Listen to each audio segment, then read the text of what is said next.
Halo rekan Moda, tahu nggak sih kalau ternyata Aceh merupakan embarkasi pertama yang digunakan untuk keberangkatan haji ke Tanah Suci.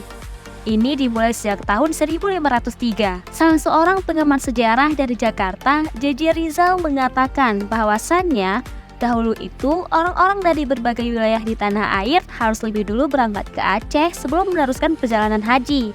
Peran Aceh sebagai embarkasi haji pertama dalam sejarah Nusantara memang telah dimulai sejak abad ke-13 dan abad ke-14 Masehi.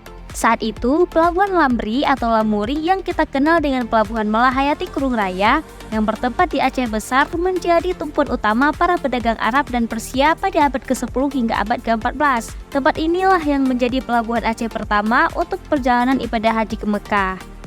Selain itu, dikarenakan lokasi Aceh yang terletak di ujung barat dan berada paling dekat dengan Jazirah Arab yang menjadikan Aceh sebagai pusat transportasi pertama di Nusantara.